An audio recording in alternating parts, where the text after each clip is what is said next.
Tas ir čats ar mani, tātad tur tiec aprunāti tu. Tad tur ir sagatavot visādi... Zināt, jūs, labi, sākam, es pēc mums Mēs jau esam sākuši. Mēs esam sākuši? Jā, visi ierakstās. Kāds jaunā gada apņemšanās ir? Man ir, tu teici, ka tā ir stulba lieta mūsu sarakstā, bet man patīk apņemšanās. Es gribu baigarlaicīgi, es gribu būt veselīgāks un ēst gudrāk. Atšķirībā no Egijas, es neesmu vegāns un veģetārietis, bet es gribu pāriet uz ētisku gaļu, uz ētiskiem lopiņu produktiem un fizioterapeits regulārs un tādas lietas. Nu tā tev pirmā daļa par veģetāris vai ētisko gaļu. Man jau patīk šis podcasts. Jā, tā ir tāda lieta kā ētiska gaļa. Jā, es uzskatu, ka ir. Tad, ja nošauju briedi mežā, tas ir ētiski, vai ne? Nē, es neteiktu, ka īstā medniecība ir ētisks jautājums, vai viņš tiešām bez sāpēm tajā brīdī, vai tas briedis bez sāpēm, tu viņam iešā, viņš uzreiz tā kā klikt, ir done, vai nē? Un tur baigi labi jāšauj. Jā, tāpēc... Man vairāk uzrās, ka tam lopiņam ir bijusi briesmīga dzīve līdz tam, ka viņi tur tās vīstes, kas tiek turētas, sabrotas tā, ka viņas nespēja kustēties, un vienkārši kaut būtne, kas agonijā ir eksistējusi, līdz viņa tiek nogalināta, un mēs ņēpēdām, bet man liekas, esmu čalis no laukiem. Tas, ka lops ir laimīgi dzīvojis, bet beigās man tas nesagādā tādu baigo sirdsāpi. Galvenais, lai viņš līdz tam brīdim bijis kaut cik civilizēts. Man noteikti patīk šī ideja par ētisku gaļu. Lai gan es viņu tik un tā neēdu arī, vai viņi ir ētiski vai neētiski, bet man patīk tā ideja par to, ka vismaz tas dzīvnieks ir tiešām dzīvojis līdz tam brīdim laimīgi, un tad viņam vienkārši nocērt galvu un visu, viņš tā ir sekundes simtdaļa, viņš ir done. Tā kā avatarā. Bet ar cieņu. Tad mednieki īsti nav tie ētiskākie. Atkarīgs kā no šauja, vai ne? Es baigi neatbalstu medniecību, ne. Labi. Nu runāju par medniekiem. Čau, mednieki. Čau, Karlson. Laimīgi jauno gada. Laimīgi jauno gada. Čau, Riegi. Čau. Šodien jau septītā laimīgā 7. podkāsta epizode. Daudz jau. Un mums ir leģendārs un vēsturisks brīdis. Mums ir pirmais viesis, jeb viesis. Jā, un pie tam kāds. Jā, diezgan meitene, jā, lai viss būtu pēc podkāsta. Lai gan jūs neesat noskaidrojuši, kā es identificējos, jā? Tā kā es to vēl nezinu. Nu, es zinu, kā tu identificējies publiskajā telpā. Publiskajā telpā tu identificējies kā Egija Gailma, līdzdibinātāja tādam OX Drive? Oxy Drive. Tesla carsharings kaut kāds. Pareizi, jo tad, kad mēs pirmreiz ar Karlsonu runājām, es laiku teicu OX un tu teici Ox un bet, jūs jau sakat pareizi. Pateiks to, kā ir jāsaka pareizi. Tātad, oficiāli ir Ox Drive. Okay. Bet ir ok, ja saka arī OX Drive, mums nav iebildumu par to, arī Oxy ir ok. Man liekas, tas pat ir ļoti mīlīgi izklausās, ka cilvēki saka, es šodien paņēmu Oxy. Jums nav iebildumu, gan svarīgākais ir, lai visi maksā naudu un brauc, vai ne? Ja kamēr tu brauc, tu vari teikt OX vai Oxy vienalga. Nu vēl tu identificējies kā member of the Forbes 30 under 30. Jā. Cik tu samaksāji? Jā, tā kā urēšana arī samaksāja. Jā, nu šī es gribētu nedaudz apstrīdēt, ka nav jāmaksā par to, lai tu būtu medijos. Nē, ir, protams, ir opcijas, bet nesen īstenībā viens PR speciālists atsūtīja piedāvājumu, burtiski tā arī negrib būt intervijā dienas biznesā, es neatceros, kāda tur tā rubrika, un es saku, jā, protams, nav iebildumu, un es tā, bet, man jau likās aizdomīgi, jo viņš nav nekāds man tur lielais tur partneris vai kaut kas tāds. Es saku, cik tas maksās ar domu, ka tas nav par naudu kā eiro, bet, ka nezinu, man būs tur Tesla jāiedod vai vēl kaut kas. Yeah. Un viņš tā, tas tur maksās tur x summu, un es, nepaldies. Nezinu. Man liekas ļoti nepareizi maksāt mēdījam par interviju ar tevi. Es nemliekas, vai tevi interesē tas, ko es saku, vai arī tev neinteresē. Bet vai tad nav tā tomēr, ka mēdī tāds reklāmas plats, glorificēta reklāma vien ir? Reklāma, jā. Bet, tā kā, ja tā ir intervija ar cilvēku, man liekas, vai tam mēdījam interesē, vai arī, ja tu esi samaksājis, es laikam nejustos labi, to pēc tam cilvēkiem teikt, hei, kur es esmu mana intervija, es zinu, ka es pat par to esmu samaksājis. Man liktos priekš sevis, man kaut kāds. Tur jau tas PR aspekts arī, piemēram, Oxdrive kļūst slavens, un 3. metienā atklājās, ka Karlsons ir bijis Epsteina sarakstos. Un, lai jūs esat publisks uzņēmums, lai jūsu vērtība nekristos, jums maksimāli jārāda, cik jūs esat forši un cilvēciski. Un tad jūs samaksājat, lai pie Egijas skaistā lauku guļbūvē atbrauc un rāda, cik viņa ir cilvēciska, un viņa regulāri piemin, cik Karlsons īstenībā ir labs zellis. Un tādā ziņā tas jau tāda lielākas idejas sastāvdaļa, ka samaksā par interviju, tas jau parasti tā kā strādā, bet vienkārši, lai uzsist sev uz pleca un, es biju presē, tas ir atkarīgs.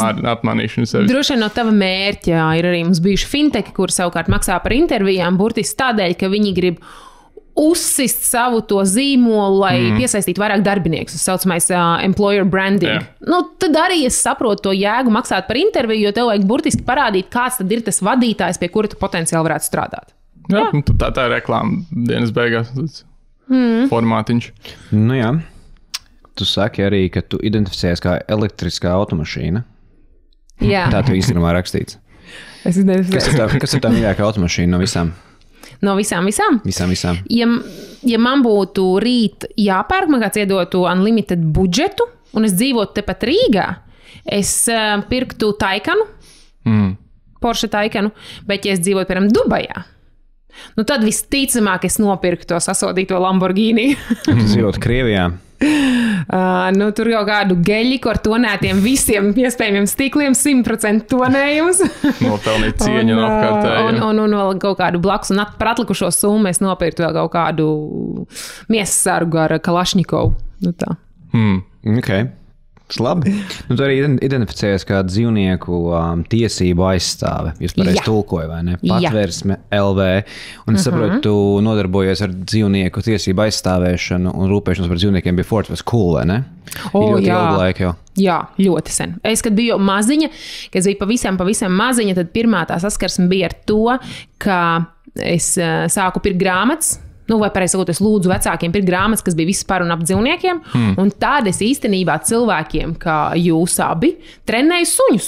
Piemēram, tu teici, ka tev ir suns. Un tad tas ir tas, kā es sāku trenēt suņus, un tad es izlasīju interviju vienā žurnālā par to, ka ir tāda patvērsme, es nezināju, ka eksistē. Un es piezvanīju viņiem, man bija kaut kādi gadi 7, 8, kaut kur sākuma skola pati. Un tad es aizgāju pie viņiem palīdzēt, un tad es ieraudzīju vispār, kas notiek, un tad es sāku jau skriet tajās trakajās lietās, kur burtiski tu ieraugi kaut kur braucot, nezinu, pie vecmāmiņas uz laukiem, ka kādā mājā ir suns pie ķēdes, un viņiem ir atlobījusies āda, jo ķēde ir iegrozusies pilnībā gaļā iekšā. Un tad tu burtiski ej pilnīgi pašizdomātā glābšanas misijā, atķēri šo suni no ķēdes, un kā kaut kāds tur 9-gadīgs bērns ej tagad lamāt tos saimniekus par to, ka un zvani tajā brīdī patversmē un teikt, viss, es atradu suni, braucat pakaļ. Bet kāda ir tā situācija ar dzīvnieku, varbūt tām, man teikt dzīvnieku tiesības, tie tomēr ir dzīvnieki, bet viņi arī radības, viņiem jārūpēs par viņiem ir tādā varbūt sakarīgā līmenī. Kā ir Latvijā ar to attieksmi pret dzīvniekiem? Mums beidzot ir pielicis, ka pie ķēdes nav forši turēt. Tas tā kā ir nomainījusies tā stigma, ne? Jā, arī tur zin kāds ir tas regulējums par to, ka nevarēs tikai tagad, ja tu paņem suni no jauna, tikai tad tu viņu nevarēs turēt pie ķēdes. Ja tu līdz tam 1. jūnijam vai jūlijam, kuram bija, tu viņus turpināt drīkstēt turēt. Tas ir elektromašīnas, tikai jaunām būs atbalsts, vecajām tu nedomā. Jā, un līdz ar to tas arī, un kāpēc ar vasaru? Kas mainīsies tieši? Kāpēc ar vasaru? Kāpēc nevar ātrāk? Tāpēc es teiktu tā, es viņus tik un tā saucu par tiesībām, jo, priekš manis dzīvnieki, mēs viņus esam pieredinājuši, un tad, tas ir, manuprāt, mums jāuzņemas atbildība, un līdz ar to viņiem ir kaut kādas tās tiesības tīri uz tādu ļoti vienkāršām lietām, kā ēdienu, brīvību, kustību un tā tālāk. Neiet runa, protams, par kaut kādām tādām materiālām lietām kā cilvēkiem. Un tad atkarībā ar ko tu salīdzini. Ja tu salīdzini ar Āziju, mums viss ir vienkārši ideāli un fantastiski. Mēs viņus pat neēdam, Jā, tieši tā. Yes. Mājdzīvniekus. Ja mēs runājam par dzīvniekiem kā tādiem, tad tev tur uzreiz lauksaimniecības dzīvnieki, tā ir vēl viena atsevišķa tēma. Bet ja mēs skatāmies izolēti, nesalīdzinot ar citiem, ir diezgan slikti. Ir diezgan slikti. Mēs dzīvojam varbūt tādā centra burbulī, Rīgas burbulī, kur kopumā ņemot, protams, ir labi, tu ved ārā savu sunīti, maksimālais sliktākais, ko tu izdari, arī nepaspēja viņu izvest pietiekami garā pastaigā no rīta, viņš paspēja tikai pačurāt tieši pie mājas stūra un viss. Bet kopumā ir diezgan slikti. Cilvēkiem tā izpratne ir diezgan slikta. Viņam liekas, ka suni, kurš nav piemērots dzīvošanai ārā, var turēt pie ķēdes, kad mums ir -20, būda, kurai pūš cauri, ūdens ir sen jau aizsalis ciet. Diemžēl tāda izpratne ir. Tāpat tās vēl joprojām, diemžēl, ir aug jaunieši, kuri saskatās video par to, kā ar pneimatisko var iešaut kaķīti macī uz ielas, un tas vēl joprojām notiek. Mēs vēl joprojām Patversmē to redzam. Kas pienāk un kādas nežēlības tiek pastrādāts pret dzīvniekiem ikdienā. Diezgan bēdīgi, ja uz to tiešām tā iedziļinās tajā. Jā. Kas varbūt tāda, top 1 šausmīgākā lieta, ko tu redzējis ar dzīvniekiem, ar mājdzīvniekiem? Jā, es sapratu, ka mājdzīvniekiem. Tāds uzreiz, ko es atceros, ir, tas jau ir jau gadiem atpakaļ, kad uz Patversmī mēs saņēmām izsaukumu un atveda suni, kuru vienkārši cilvēki aplēja ar skābi un izmeta no braucošas mašīnas ārā. Tā kā burtiski pa šosei mašīna brauc uz 70-90 km, viņu aplēja ar skābi un izmeta ārā no mašīnas. Tas bija vienkārši nežēlīgs skats, ko redzēt. Tas sunīts, paldies Dievam, atkopās un viss ir labi. Kāda jēga viņi gribēja, ka cilvēkiem slikti, vai viņi gribēja, lai viņš nomirst, var vieglāk nogalināt? Zini kā, skatoties arī citreiz internetā to, kā... bet tas ir baigais efforts, viņi ir ko baigi rēķinājuši. Rēķinies, tā kā viņam ādi praktiski, tu vienkārši redzēji sunim pēkšņi tas, ko tu redzi kādās anatomijas stundās, tu redzēji pilnībā visu gaļu, kā tā gaļa ir piestiprinājusies pie tās ādas. Un daudzās vietās viņi ir iedusies tā, ka tu redzi vienkārši kaulus cauri. Tu redzi audus, tu redzi kaulus cauri, cik tā skābe bija tālu aizgājusi. Bet skatoties vispār, cik bieži tu redzi, piemēram, sociālos tīklos video, kur kāds ir nofilmējis, kā cilvēki izliek savas dusmas, tad tā ir mana teorija, ka bieži viena daļa cilvēku vienkārši slimi. Viņi ir patogēniski vai patoloģiski, pareizi sakot, slimi, un tur neko nevar baigi izdarīt. Bet otra daļa cilvēku, tas ir vienīgais veids, kā viņi ir atraduši izlikt savas dusmas, savu neapmierinātību. Viņi vienkārši kā izliek to pret dzīvnieku, jo tas dzīvnieks viņam, tajā brīdī parauj, piemēram, kas ir no video redzēts, parauj siksniņu, un tas cilvēks vienkārši viņu parauj atpakaļ un sāk slānīt. Tas neko tādu neizdarīja, viņš tev parāva siksniņu. Bet es domāju, ka tas ir daudziem cilvēkiem kaut šis anger management, ka viņi nespēja, un iespējams arī šis skābes gadījums vienkārši, cilvēkiem likās, ka tādā veidā tā bija viņa tā izpries, ka citi mēs aizējām uz treniņu vai mēs aizējām uz masāžu, uz kaut ko citu, ko nolaist tvaiku. Jā. Tā iespējams viņiem tas likās, ka cik interesanti, viņiem uzreiz kaut kāds azarts, kaut kāds adrenalīns savā veidā. Viņiem tās dzīves ir tik skumīgas un viņiem nekas vispār ikdienā nenotiek, ir vienīgais kaut kas interesantāks, kas viņiem kaut kāda adrenalīna uzsver. Ļoti iespējams, jā. Tas ir šausmīgi. Un tad, atgriežoties pie tā jautājuma, kad prasīja par tām tiesībām, un te ir tā nākamā sliktākā lieta, ka tad, kad notiek šāds gadījums, tas cilvēks praktiski nekādu sodu nesaņem. Viņš saņems 250 eiro sodu, 500 eiro sodu. Un kādas tiešām tas cilvēks visticamāk, tas, kurš to ir pastrādājis, visticamāk to sodu tāpat nekad nenomaksās. Tu viņam tāpat neko nepiedzīs un neatņemsi. Un, manuprāt, tur būtu jābūt. Es atvainojos, varbūt kādu tas aizskars, bet tieši tāpat kā pret cilvēku. Ja tu kādu cilvēku aplietu ar skābi un izmest no braucošas mašīnas, es domāju, tas pāri darītais sēdāt cietumā. Attiecīgi, es uzskatu, te būtu jābūt tieši tam pašam. Jo sunim nesāp mazāk kā cilvēkam, viņam sāp tieši tikpat ļoti. Tas ir īstenībā, ka Latvijā jau vispār nevienu par neko nesoda. Mēs esam par to runājuši iepriekš ar medinieku. Piemēram, bija šis gadījums, kur bija kaut kāds puika, 18-gadīgs gāja ar Ukrainas karogu. Viņu piekāva par to, ka viņam bija karogs. Izrādījās, kas bija pašvaldības policists, kur mēģināja piesakt viņa sieva vai draudzene, abi strādāja policijā. Tur Latvijas atteicās abi runāt. Un viņam nekas nebija beigās vispār nekā par to. Kaut kāds tur sabiedriskais darbs.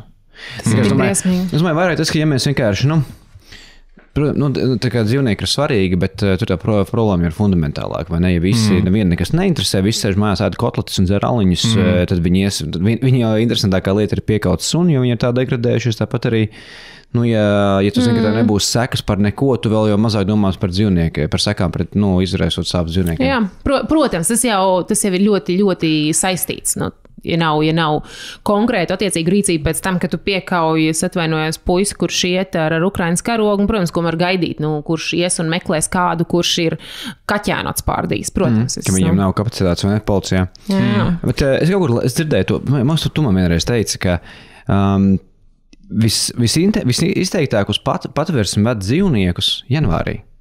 Un decembrī vairs nedod uz adopciju, vai ne? Kaut kā tā ir. Ir tā, ka tieši tik vienkārši. Ir tā, ka, diemžēl, pēc jaunā gada ir pieplūdums. Tagad, iespējams, jau, ar katru gadu paliek jau tā situācija labāka. Bet tad, kad man bija vēl 11 gadi, tad tas bija tā, ka abnormāli vienkārši kā paiet jaunais gads, kā beidzās svētki. Tā tajos pirmajos 2-3 mēnešus tas apmēram tā kā ar apņemšanām iet uz trenižieru zāli, ka tad ir pilns, un tad pēkšņi vienkārši patvērsmes pieplūst pilns ar dzīvniekiem. Un savukārt tajā novembrī, decembrī bija tā, ka tieši, kad nāca tieši ņemt, un tā arī saka dāvanai. Nu, tā kā, ko? Nu, nedrīkst. Man drausmīgi tā ir viena lieta, kas man ļoti, ļoti nepatīk. Kāds cilvēks izdomā kādam citam uzdāvināt dzīvnieku kā dāvanu. Pat, ja tas cilvēks ir teicis, es gribētu, nē, es esmu absolūti pret dzīvnieku dāvināšanu. Pat tad, ja, piemēram, Kristians man pasaka, es gribētu sunīti, nē, es viņam nekad nedāvināšu sunīti. Viņam pašam ir jāizbrauc un viņš jāpaņem. Tā kā es varu samaksāt, ja tā ir šī dāvanas daļa, bet noteikti ne tā, ka tu ierodies ar kastīti un tev ir tavs kucēns kastītē. Bet tā arī mums bija lieta, ka mēs suni izvēlējāmies. Mēs, bija tā sajūta, ka suns mūs izvēlās, nevis mēs viņu. No malas viņa jau izklausās kaut kā naivi un absurdi, bet mēs tajā dienā pat nebijām plānojuši adoptēt. Mēs tikai zinājām, ka mēs gribam, un tad tu ieraugi to suni un tāds, ka, viss šitais mūsu suns, un ar uzdāvināšanu līdz tam netikt, jā. Bet lai cik tas smieklīgi izklausītos, ja tu parunā, piemēram, kādiem labiem audzētājiem, piemēram, dažādu šķirņu suņiem, viņi saka, lai cik smieklīgi tas būtu, bet, piemēram, tev atnāk viena ģimene, un no tiem visiem kucēniem, jā, viņi tur visi lēkā, un vienā brīdī visiem apnīk, un viņiem paliek viens kucēns. Atnāk cita ģimene, un pilnīgi cits kucēns paliek pie viņiem. Smejies vai nesmejies, bet kaut kādā veidā, kaut kāda iemesla dēļ tas konkrētais kucēns paliek tieši pie tās ģimenes, un visiem pārējiem pilnīgi vienalga. Viņi vienkārši saka, kur ir kaut kas cits spīdīgs un aizskrēja. Pēdējā reize, kas bija patversmē, man izvēlējās kaķēns, kundziņš. Man liekas, mēs bijām toreiz reizē kopā ar visu komandu. Es joprojām pārdzīvoju, ka es laikam tomēr pārdomāju, jo viņš man tiešām izvēlējās. Pareizi, jā. Bet tu saki, ka viss paliek labāk tomēr katru gadu, vai ne? Bišķiņi jau ir labāk, jā. Tā kā ir iemesls skatīties uz priekšu. Jā. Un skatīties, varbūt kaut kas labs notiks 24. gadā. Jo es skatījos, kas vispār viss ir noticis 23. gadā. Tur ir kaut kas slikts noticis. Jā. Vai visādas jocīgas lietas. 3-4 gadi vienā gadā ar visādāku nonsensu. Viss sakrājas no Covid laika. Mums baigi gribējās, ka Ukrainā karš beigsies. Tad fuck you, būs vēl viens karš papildus šim. Jā, bet mums ir izklaide šodienai sagatavot. Mēs esam atraduši vairākas prognozes nākamajam gadam. Un mēs viņus vienkārši nolasīsim, un tad mēs uz viņām varam reaģēt. No šitā Nostradam pareģojumi? Nē, no visākiem populāriem cilvēkiem. Bet tagad jāņem vērā, ka lielākoties tās prognozes ir nenormāli garlaicīgas, jo, nezinu, tas ir tā kā paprasītu jums, un jūs teiktu, ka, nākamgad būs labs gads carsharingam, un, tā kā augsts drive ies labi. Visiem bija tās ļoti garlaicīgas, bet, dažiem bija kaut kas interesantāks. Es sākšu īstenībā ar vienu, kurai man grūti piekrist, un tā ir tāda visabstraktākā. Tas ir Dalai Lama, budisma līderis, kurš ir prognozējis, ka 24. gadā mēs redzēsim vairāk harmoniju, un ka būs mazāk violence un būs mazāk hates pasaulē. Skaisti. Tā kā bullshit metrā, kā jums šķiet? Zini, kā viņš jau viņš saka to, ko viņš pārdod. Viņš pārdod laimi un harmoniju. Vai ne, ja Dalai Lama stāstīs, ka viss būs slikti, viņš jau teiks to pašu, ko vispārējo. Yeah. Es arī domāju, ka ir jābūt kādam, kas saka tās labās lietas. Viens ir tas, ka viņš pārdod, tas ir viņa pakalpojums, bet otrs, es būšu godīgi, kādam jau ir jāsaka, ka būs labāk. Iedomājies, ja viss teiks, diemžēl 24. būs vēl sliktāks kā 23. Tā kopējā, visa kolektīvā daļa cilvēku būs iestāsies tādas kolektīvā depresija. Un tad, protams, pilnīgi 100% viss ies uz leju. Tāpēc, man liekas, ir jau kādam ir jāsaka, būs labi. Un īstenībā labāk ir, ka tāds Dalai Lama to saka, nevis to teiktu kāds, kuram tev vispār liktos, no kurienes viņam tas nāk pēkšņi. Tad vismaz Dalai Lama tev liekas, protams, ka viņš to saka un tu centies to kaut kā. Varbūt Putins viņus atdzirdēs. Kā saka, no tavas mutes dieva ausīs. Bet padomā, bet kas ir tik slikti? Kas varētu būt tik slikts 24. gadā?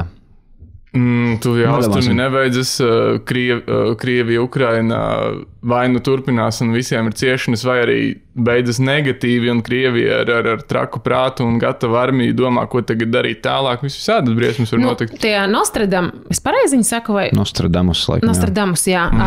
Viņa tajā taču pareģojumā tagad 4. gadam esot, ka sāksies 3. karš. Un tas būšot notikšot okeānā pret sarkanu valsti, ko tulko, jo skaidrs, ka tam visam jau ir, katrs var interpretēt kā grib, un to daži no ekspertiem tulko interpretēja, ka tā ir Ķīna. Aquamans pret Ķīnu, jā. Ka tas sāksies karš pret Ķīnu Indijas okeānā. Bet nav Eiropa. Aquamans. Jā, tā kā līdz ar to, tāpēc, ja tu prasti, kas varbūt sliktāk, tad Nostradamus, visi tie pareģojumi par 24. gadu īstenībā ir slikti. Tur bija, es tagad vairs neatceros tos pārējos, šis bija tāds lielākais, iespaidīgākais, tie pārējie nobālēja uz tā šī fona, bet tur pārsvarā bija, ka tā kā viss slikti. Runājot par tādu līdzvērtīgu līmeņa personību, Stefans Hokings, slavenais fizicists, kurš jau ir miris, viņš tā kā līdzīgi kā Nostradamus bija jau laicīgi kaut ko saprognozējis. Viņš savukārt bija teicis, ka šis būs lielais mākslīgā intelekta izrāviena gads, kas arī īstenībā jau bija iepriekšējais gads, bet viņš arī prognozēja, ka varētu būt, ka arī superinteliģence parādīsies tieši šogad. Tā kaut kā domas. Baigi forši žēl, ka viņš bija Epsteina listā vienīgi. Bet, ar tiem pareģējumiem ir kā ir, jo tas izrādās Nostradamus 99. gadā bija paredzējis, ka būšot pasaules gals, bet vienlaicīgi viņš paredzēja uz priekšu, kad 24. gadā būs karš.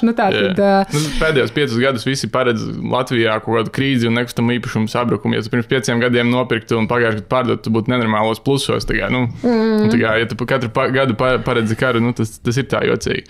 Jā, bet ko jūs domājat par to, ko pēkšņi varētu izmainīt mākslīgais intelekts un ko jūs domājat par to pašu? Pastāst labāk, kā augstdrēvs pieiet šim visam ar mākslīgu intelektu? Mēs tagad izdomājām, ka mēs varētu tiešām nedaudz vairāk padziļināti saprast, kā strādā mākslīgais intelekts un kā to varētu pielietot mūsu ikdienā.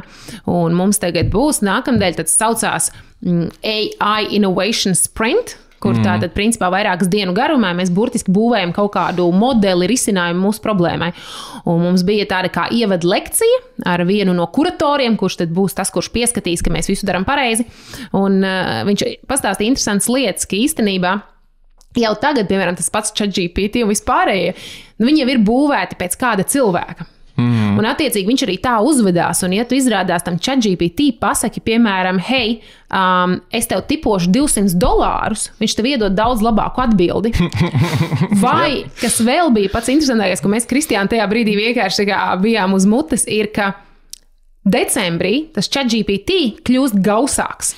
Tātad decembrī viņam, piemēram, 24. 25. decembrī prasot jautājumus, viņš tev atbild burtiski, tur 1-2 teikumos. Jā. Un tad viņi taisīja eksperimentu, ka viņi tajā pašā dienā uzdod to jautājumu nedaudz citādāk. Viņi saka, hei, tur tas pats jautājums, šodien ir 13.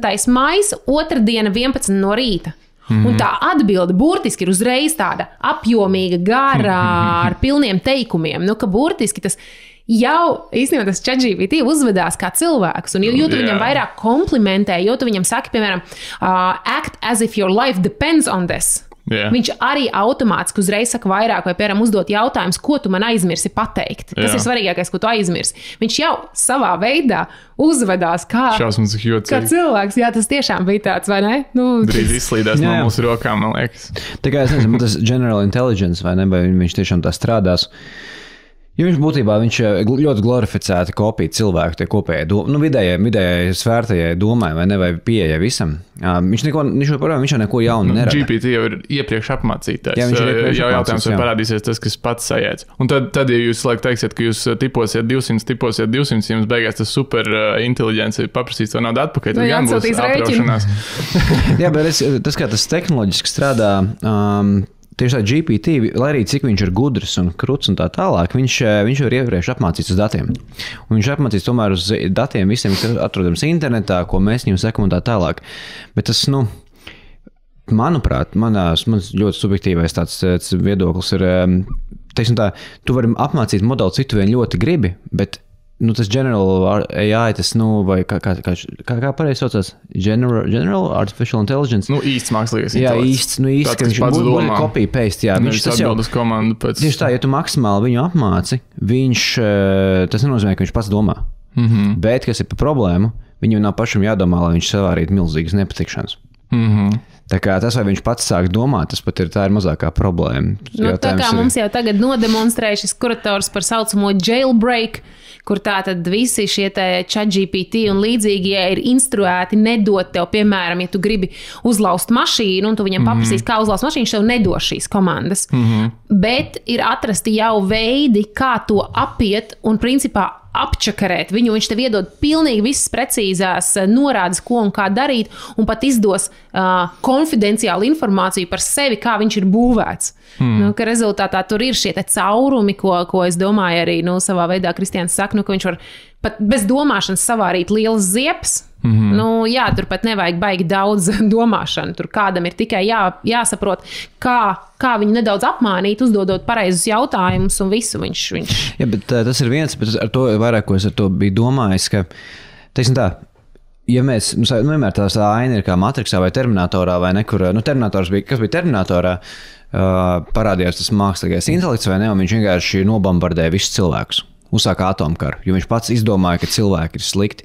Bet, ja jau tu kaut kā nepareizi pielaidi pie varas tādu džipu, vienkārši trenētu modeli, viņš jau izvelks vienkārši, vidējais cilvēks, tātad, kas ir, cik mums ir, kas ir tas, kuriem cilvēkiem ir tāda vienotākā domāšana, piemēram, musulmaņiem, visi ļoti vienoti, visiem nepatīk kristieši kaut kādi varbūt, vai sievietes. Skaidrs, viņiem ir uzdevums kaut ko optimizēt, sievietes. Optimizējam sievietes un viņš savārīs nepatikšanas, bet viņš pat nezinās. Bija arī tāds foršs paraugs par to, ka, tas bija kaut tāds futuristiskais piemērs no pagātnes, ka, ja parādās mākslīgais intelekts un tu viņam saki, ka tev jāražo saspraudītas. Un tad viņš sāk ražot saspraudītas, visu organizē, ir standarta rūpnīca. Viņš saprot, ka var optimizēt, īstenībā var atbrīvoties no cilvēkiem, var uztaisīt visu pilnībā automatizēt. Viņš uztaisīs visu pilnībā automatizēt. Viņa mērķis ir ražot saspraudītas. Tad viņš saprot, ka trūkst resursu vai kaut kā tāda. Viss tas aiziet tik tālu, ka viņš iemācās, ka ja viņš pārstrādā cilvēkus, viņš iegūst no viņiem izēvielas, viņš var uztaisīt vēl vairāk saspraudītas, jo viņa mērķis ir taisīt saspraudītas. Un tāpēc, laikam, viņu būtu jēga regulēt. Bet ir viena grāmata, man liekas, viņa saucās Scary AI, ja es pareizi atceros. Un tur savukārt tas autors, no kā viņš visvairāk baidās, ir nevis tas, viņš netic tam, ka AI tagad ņems un iznīcinās kaut kādu vai vienu sabiedrības daļu vai visu sabiedrību un cilvēks kopumā. Tas, no kā viņš baidās, ka tas AI attīstīšoties tik tālu, ka viņš sapratīs to, ka pa lielam cilvēki ir noveduši šo valsti līdz gandrīz jau iznīcībai, pasauli, un ka AI pametīs šo planētu, jo viņiem nevajag, lai uz Marsa, Mēnesis, Plutona būtu skābeklis, ūdens, auglīga zeme, lai audzētu kaut kādus kāpostus, jebko. Ka viņi vienkārši pametīs, viņš saka, un tajā brīdī viņam liekas, ka, ja viņi pametīs viss, tev vairs nebūs elektrība, tev nestrādās dators, jo vienkārši visa tehnoloģija, kā AI, ir pametus šo pasauli. Viņš sapakosies pilnībā. Un tad mēs vienkārši nomirsim, tāpēc, ka mūsdienu cilvēks nav sagatavots laikmetam bez visām ērtībām un tehnoloģijām, un ka tad vienkārši viss apstāsies, un ar to arī pienāks tas pasaules gals. Nevis, ka mūs tur apšaus vai viņi mūs kaut kā pa nakti mums salaidīs kaut kādas indes iekšā. Tā ir viņa tā doma un viņa skatījums uz šo visu. Es nesaprotu līdz galam tomēr tas tā perspektīva, ka pirmkārt, viss tā pamatā ir, ka cilvēks ir šausmīgi varbūt slimība planētai un tā tālāk, un kad mēs esam šausmīgi slikti, nepareizi, cilvēki nav bijuši ētiskāk un pareizāk, jebkad vēsturē kā pašlaik. Būsim reāli. Cilvēki nekad nav dzīvojuši labāk, cilvēki nav bijuši vairāk tiesības globāli skatoties, vai ne? Nekā jebkad vēsturē. Bet vēsturē dzīvoja saskaņā ar dabu. Te jau vairāk, es domāju, ko tiek runāts ar dabu. Jā. Man liekas, arī mēs jau visi arī baidamies, nejauki, ka viņš izdomās, cilvēki ir tīzli nogalinām cilvēkus, bet sāksies absurds, kad viņš pēc saviem principiem sapratīs, ka Nu, attiecīgi viņš nevis nogalināšanas pēc, kā tu nezini, stulbi cilvēki suņus aplēja ar skābi, bet tā kā tajā piespraudīšu piemērā, viņš gribot labu, mūs kaut kādā brīdī var neutralizēt. Viņš pirmkārt nav teiks, tas būs viņš, tu nemaz nezini, kā viņš identificēsies. Tas gan, jā. They, them. Aizvainojoši, kad saki viņš. Es domāju, ar to they, them mēs esam par laimi. General AI ir atpalicis par nākamajiem 5 gadiem, viņš nesapratīs, what the fuck, šitais viss ir jāizrunā. Kas vēl nākamgad labs notiks? Šogad, nākamgad. Nē, pagaidām, bet man tomēr vairāk mākslīgais intelekts pārsteidz tas, ka Hawkings bija Epsteina listā, un vispār tā visa viņa vēsture, ka viņam bija, viņš nabaki saslimē ar to slimību, ka viņš bija ratiņkrēslā ar tādu sarežģītu ķermeni, bet viņš ir paspējis pamest savu sievu ar meitu Ziemassvētkos, lai turpinātu kopdzīvi ar savu aprūpētāju, un tad to aprūpētāju pamest, lai salaistu tur vienu citu aprūpētāju.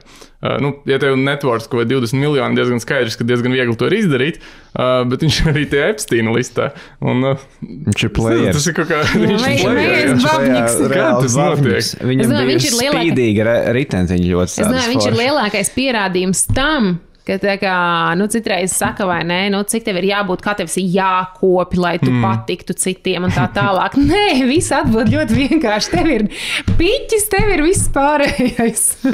Goldigers. Es zinu, vispār jūs zināt, kas ir Epsteina lista un kas ir Epsteins? Epsteinu zinu, Epsteina lista zinu, nezinu, kas ir tur. Kas viņš bija, protams, bet kas viņš bija? It kā mēs zinām, Jeffrijs Epsteins, vai ne? Kaut kāds čalis ar sarakstu ar pedofīliju, it kā alleged pedofīliju. Bet īstenībā, viņš ir tā kā mazliet no nekurienes uzpeldē. Viņš pēkšņi kļuva par kaut kādu ļoti veiksmīgu finanšu konsultantu Manhetenā, laikam. Pēkšņi parādījās tās džeks, kuram visu baigo naudu maksā. Un pēkšņi ir kaut kāda sala, kur visi kaut kur brauc pie viņas ciemos. Un tas ir, ja mēs runājam par konspirāciju teorijām pēdiņā, tas ir tā mazliet jocīgi, vai ne? Pēkšņi kaut kāds kungs sniedz baigos pakalpojumus, viņš ir ļoti veiksmīgs finansu pārvaldnieks tā tālāk. Nē, viņš arī ļoti lasa finansu pārvaldnieks. Viņš ļoti labi pārvalda viņus, jā. Protams, varbūt tiem, kas nezin, kas ir Jeffrijs Epsteins, īsumā tie apsūdzība ir tāda, ka Jeffrijs Epsteins ir, teiksim tā, vadījis masīvu pasaules mēroga pedofīlijas organizāciju. Bordeli, principā. Pedofīlijas bordeli, jā. Un sniedzis pakalpojumus pasaules slavenākajiem un bagātākajiem cilvēkiem. Kā piemēram Stephen Hawkingam. Ko viņš tur darīja? Viņš noteikti skatījās. Bet viņš gan ir pieminēts tajās liecībās, ka viņš vienkārši tusējies, nav pateiks, ka viņš kaut ko sliktu tur darījis. Jo tusējies tur ļoti daudz, man liekas, viņam arī tas biznesa modelis bija savest maksimāli daudz. Ja kāds izdarījis kaut ko kreisi, viņam viss ir nofilmēts, viņam ir materiāls pret to cilvēku, un līdz ar to viņš kļūst vēl ietekmīgāks, līdz ar katru, kas tur izdara kaut ko stulbu. Tas klubs, kurā visi grib pievienoties, ja tur ir citi kruti cilvēki. Negluži. Tā visa apsūdzība, tā varbūt. Nē, kāpēc, piemēram, varbūt tāds Hopkins reāli pievienojās, ir ne jau varbūt tādēļ, ka viņš tieši skatījās uz to pedofīliju, bet viņam varbūt tie bija tā, tas communities, tur ir reāli kruti cilvēki. Viņš grib būt daļa ar tiem cilvēkiem. Jā, tad vienā telpā ir kruti cilvēki, otrā telpā citi krutie cilvēki ar bērniem un nodarbos ar seksu, ja? Nē, es vienkārši tā spekulēju, kāpēc iespējams viņš, jo citādāk es laikam piekrītu, ka, liekas jocīgi, ko viņš tur izdarīja, tā. Skatījās. Nē, un viņš un es, jā, to savu klaviatūru. Bija bauma, es nezinu, es jau tos materiālus nelasīju, bet manu to Instagram rīlu feedu, kur man visu laiku stulbi joki, maksimāli stulbi, nevis tādi pieklājīgi, jauki joki ārā, ka kaķītis nokrita, bet tādi hardcore memes. Man to visu pārpludināja tas, ka es nezinu, vai tur tas tā ir vai nav, bet ka liecībā ir pieminēts, ka viņu īpaši izklaidēja, ka kaili, kā saka, politkorekti midžeti. Īsa auguma cilvēki. Jā, sorry, ja es neprēju sākumā. Tie ir ļoti īsa auguma cilvēki. Ja viņi uz pārāk augstu noliktas tāfeles, kaili rēķina matemātiskas problēmas, un viņi tas baigi izklaidējas. Pēc tik daudz stulbu, nepolikorektu joku par to visu bija. Jā. Bet labi, vienkārši tas listas jau pagaidām nav listas, ir cilvēku vārdi, kur ir pieminēti dažādās komunikācijās. Bet kas ir pa liecību? Tās liecības jau nav no Epsteina. Epsteins jau ir miris, jo viņu neviens nenogalina, viņš pasaulīgi pakārās. Ir jau tā Ghislaine Maxwell, kas bija it kā viņa tā līdzgaitniece. Bet arī dzīves biedra, vai ne? It kā bija, jā. Jūs zināt, kas bija viņas tēvs? Ne. Mossada vadītājs. Kā vadītājs? Mossad. Izraēļu CIA. Okay. Kas nozīmē, ka Izraēla varētu tikt pie tiem visiem datiem. Tā fiška viss ir tāda, ka, principā, kas tiek tagad teikts, ka šī visa bija Izraēlas spēcoperācija, lai blackmailot, lai savākt visādas netīras lietas par bagātākajiem un varnākiem cilvēkiem pasaulē, bet tam viņas blackmailot. Tā ir tā visa doma. Tā ir, protams, teorija. Nē, protams, nekas jau nav pierādīts, bet, teiksim tā, cik visādas liecības nāk ārā un tā tālāk, tas mazliet netīri izskatās. Bet sarakstā ir tādi cilvēki kā Jimmys Kimmels, Kevins Spacey, Oprah Winfrey, Steven Spielberg, Lady Gaga, Bills un Hillary Clintoni, Thomas Hanks. Fuck. Un Stevens Colberts un Stevens Kings. Kas ir tāds tas rakstnieks, par ko varbūt daudz nezinu. Tur ir visādi cilvēki interesanti. Donalds Trumps tur nav. Bet kaut kā es tiešām bija pieminēts. Negribās ticēt, ka tiešām tie visi cilvēki ir iesaistījušies tajā. Skaidrs, ka nav. Kāpēc ne? Es nezinu, varbūt es esmu pārāk naiva, bet man tiešām negribas ticēt, kad Lady Gaga, ka viņai vajadzēja iet tur, lai kaut ko šādu darītu. Es nezinu, es domāju, ka tas tipiskais mārketinga piltuve bija, kad viņi uzbūvēja to, lai ir hypes un lai cilvēki tur grib būt, kā tu Egija teica. Un tad viņi iet dziļāk, tad kāds tur sadzerās, kāds varbūt sanarkojās, kur Epsteinam ar Clintonu sapas, un viņi iet vēl dziļāk tajā piltuvē, un beigās rodās, daži gadījumi rodās, viņiem tie piefiksēti, viņus var izmantot pret tiem cilvēkiem. Īstenībā tagad tev to sakot, ko es uzreiz sapratu, ka es esmu bijusi, piemēram, pasākumos un ballītēs, kur, man liekas, mēs visi ritīgi forši ballējamies, es tur esmu iedzērus, tad es īsti nedzeru, vienu kokteili 7 stundu laikā, un beigās tikai nākamajā dienā es uzzinu, ka izrādās, izņemot mani un vēl vienu cilvēku, visi gājuši uz vienu telpu, kur attiecīgi ir konkrētas substances, ko visi ņem un tur miksē uz riņķi. Es domāju, ka es esmu vienkārši ļoti nevainīgā ballītē, kur visi vienkārši tur pa pāris kokteilīšiem izdzer. Un šis ir, protams, salīdzinājums, tas vispār nav salīdzināms, ja? Ka tev tur blakus iespējams kāds tur, diemžēl, dara kaut ko tādu, bet tā ideja par to, ka var jau būt, ka arī šie cilvēki, viņi tur bija, jo viņi domāja, ka Epsteins taisa šādu community, tu gribi būt daļa no viņa, un ja tu viņam konkrēti nedod mājienu, ka tevi interesē kaut kas vairāk, tu jau pat nezini, ar ko viņš nodarbojas. Tu zini, ka viņš ir finansists un ka viņš ir ap sevi apkopojis nenormāli krutus cilvēkus. Filantrops, jā. Tu viņu drīzāk iepazinies ar viņu labdarības pasākumā milzīgā. Tieši tā, un rezultātā tu jau pat nezini, ka tur ir tas bordelis. Un par to bordeli tu uzzini tikai tad, ka tu esi bijis ar viņu ciešāk, un tu esi izrādījis kādreiz kaut kādu interesi, jo es šaubos, ka viņš būtu pats tik drosmīgs tagad visiem. Hey, Lady Gaga, you know what? Negrib mazu puiku? Diezin vai... par vienu cenu. Jā, diezin vai tas būtu baigi riskanti viņam. Es šorīt redzēju Twitterī video, kur jauna Demi Moore ļoti kaislīgs skulptūrs un gadīgi puiku pie Epsteina. Wow. Ziniet, kas vienkārši... Jautājums, vai šis puika arī, vai viņš zina, ka viņš skūpstī? Vai viņš... Varbūt viņš ļoti izbaudītu. Jā, zinot tīneidžu puikus un... Zinot tīneidžu, kas būs, ja... Tā būtu tīneidžu meitenes, būtu savādāk. Tas būtu citādāk, jā. Cerams, protams, ka viņi visu tur nebija, bet... Vienkārši tie pierādījumi tur krājas un krājas. Protams. Jo arī par pašu Holivudu domājot, vai ne? Labi, nerunāsim par pedofīliju, bet Holivudā visi tie stāsti par to Harvey Weinstein, piemēram, kā tās aktrises, kam ir gājušas cauri Holivudā un tā tālāk. Kaut kas tajā visā nav tīrs. Man liekas, noteikti mēs nezinām ļoti daudz. Es tikko noklausījos podcastu ar Michelle Obamu. Un viņai tas podkāsters uzdeva jautājumu, kas ir tas, kas tevi tur naktīs augšā. Un viņa teica, lietas, ko es zinu, bet man nevajadzētu zināt. Un viņi saka, ka es par tām nekad nerunāšu, es par viņām nedrīkstu runāt. Un tajā brīdī vienkārši tas bija vēlreiz tāda epifānija mazā par to, cik mēs maz zinām. Cik mēs maz zinām. Un Mišela arī teica, ka viņa zina 5% no tā, ko Barakas zina. Jo viņa vienkārši nedrīkstēja zināt vairāk. Un viņa saka, un viņš savukārt tiešām negulēja naktīs un tā tālāk. Jo viņa redz, viņa saka, viņam atnes pieram baltu aploksni, iedod. Viņš viņu atver, izlasa, Viņi redz, kā burtiski pēc sejas apmēram kāds būtu nomiris. Un visu, un viņš vienkārši apklust un visu nakti bezmaz vienkārši skatās griestos. Un tad... Šausmīgi vienkārši darbs. Tu zini to visu informāciju, tu nevienu nedrīkst par to izrunāt, un tas viss ir uz tājiem pleciem, un tu esi atbildīgs par to visu. Cik daudz mēs nezinām. Tā, ka mēs tik daudz nezinām. Tas liekas man tik biedējoši. Man tā gribētu zināt. Jūs domājat, Baidens zina mazāk par mums? Es domāju, viņš tagad jau līdz šajā brīdī zina mazāk par mums. Viņš jau neko vairs nesaprot. Viens no predikšaniem arī par nākamo gadu, bet tas ir tāds dumšs predikšanas. Tas ir no vienas Dāņu bankas, Saxo banka, kas katru gadu izlaiž prognozes, kas nepiepildās. Bet viena no tām prognozēm ir, ka nākamajā gadā lielie uzvarētāji būs Amerikā trešā partija, jo demokrāti un republikāņi varētu abi pirmo reizi zaudēt.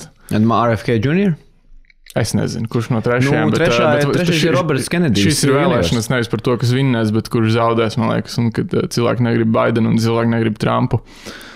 Bet man tā grūti iedomāties, ka trešā tiešām savāc tik lielu...